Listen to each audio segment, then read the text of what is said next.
China just banned crypto again. At least that's what the headlines say.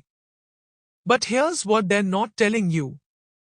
While they're announcing crackdowns on stablecoins and asset tokenization, they're simultaneously building the payment rails for the entire BRICS alliance.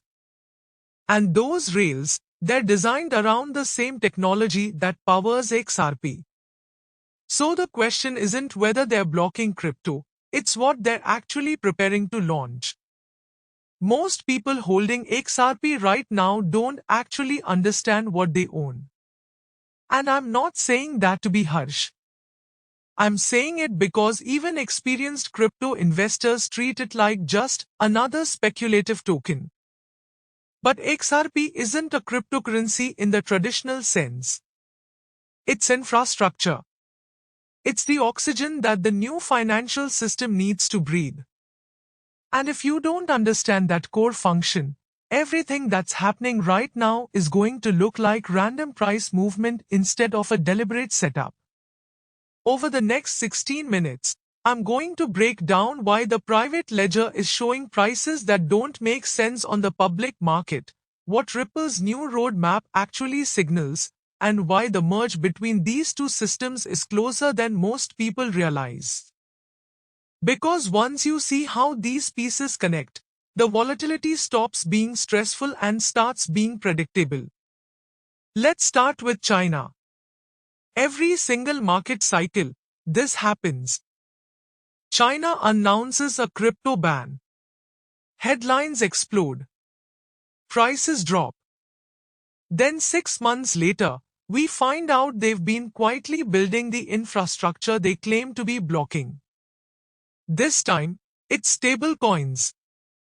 The announcement says China is expanding its crackdown to include stablecoins and asset tokenization, but simultaneously they're rolling out BRICS Pay, which is the payment settlement system for the entire BRICS economic alliance. Now, BRICS Pay is built on something called Project mBridge. And if you dig into what mBridge actually is, you'll find that it was created by the Bank for International Settlements. The BIS designed mBridge specifically around Ripple's rail system, RippleNet, and XRP liquidity pools.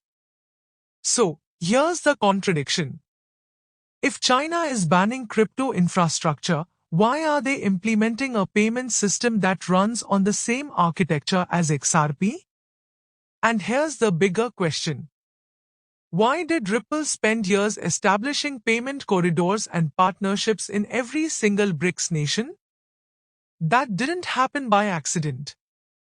Those rails were put in place intentionally. So when BRICS Pay goes live, there's a very real possibility it's settling transactions through XRP liquidity pools. Whether they announce that publicly or not, China doesn't telegraph their moves, they just implement them, and the infrastructure is already there. If this is making sense so far, go ahead and hit the like button. It helps more people find content like this, and I'll keep breaking down what's actually happening behind the scenes. Now, let's talk about what XRP actually does because this is where most holders get lost. Someone on Twitter said that 99% of XRP holders have no idea what it really is. And I think that number is pretty accurate. People buy it because a friend told them it's going to be worth $10,000, or because they saw a chart pattern, or because someone said it's the future of finance, but they don't understand the mechanism. So, let me make this as simple as possible. XRP is the most efficient collateral asset ever created. It can move anything of value anywhere in the world for a fraction of a penny in 3 to 5 seconds. That's not marketing language. That's the actual function. Traditional bank transfers take days and cost $25 to $50 per transaction. Crypto transfers are faster, but they're not built for institutional liquidity. XRP was designed from day one to be the bridge between every financial system on the planet.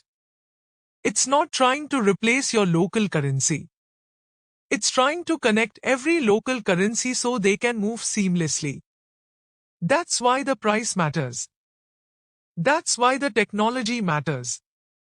And that's why the people building the new financial system are using it even if they're not announcing it publicly yet.